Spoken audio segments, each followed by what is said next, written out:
your faithfulness obviously put the knowledge of Jesus and who he was in our hearts. But it wasn't a belief. It wasn't just a belief, it was knowledge. Like I don't believe in Jesus, I know Jesus, right? I know him. I don't question whether he exists. That's never been the case. We've never lost knowledge of him. Even in our sin, we know and you put that in us.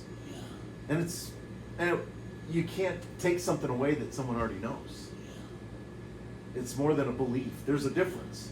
Yeah. And for us, for me, like to describe my dad, I think of just a few, like the word strength. Like that's the first word that I think of, strength. And a pillar. You've been a pillar. But I wrote this down because you've been an instrument of reckoning for men whose hearts were ready for grace and forgiveness.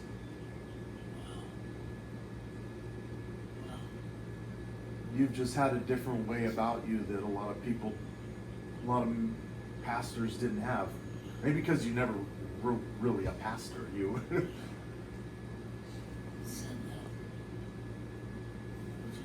Yes.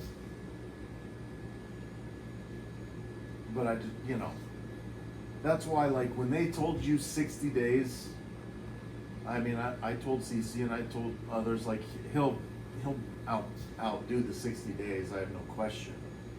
Just because that's just the way it was going to be. But I've been just grateful for all these little moments. And, the last time I was here with Wade, I didn't necessarily think it would be the last time I saw you, but I just felt so grateful that we had such a good time. Yeah.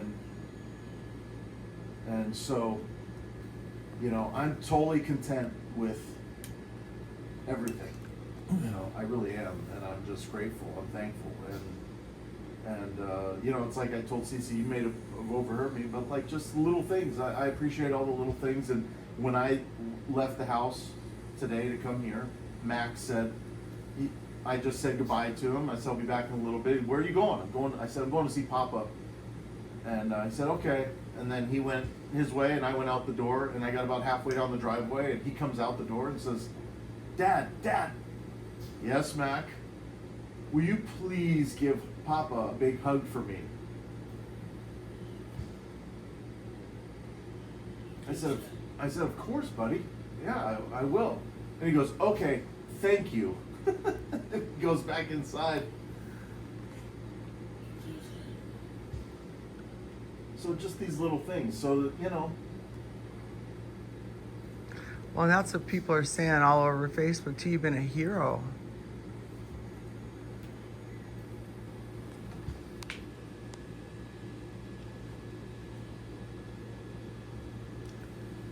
And you've loved a lot of people that nobody else has loved. That's one thing I saw when I first met Eugene. There's a lot of pastors I know that wouldn't have touched some of the people that you loved, including me, with the 10-foot pole. That's for sure. Especially Joe. No woman's ever loved him. He hasn't had too many male friends that have ever loved his soul.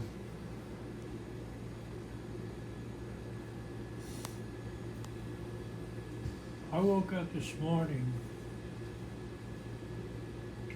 since you've been talking to me about magisterium. It's been stuck in me. And I was thinking about that this morning. I woke up and the thought came to me, look up scriptures, look up master. And so I started looking at some scriptures relating master, relationships between like men of God and servants, and you know, and their time together. I mean, you know, you're talking about time. You know, it all fits, because the one thing serves the other, and without that connection, without that time, without that relationship, passing on doesn't happen. No spiritual impartation. Right? I've been thinking about this. You know, I was thinking about you know, Elijah and Elisha and different ones that I was thinking about Jesus, and I was thinking about his relationship with his disciples, and that time itself caused the passing on of the next thing that heaven had on its calendar for the future events that we don't know about. But time and it's hard to describe, because people look at the relationship like I have with you as Polish. A lot of people. Yeah. And it's because they don't understand that it was a God ordained thing that he meant to be for a future times event, for something in the future that needed to happen.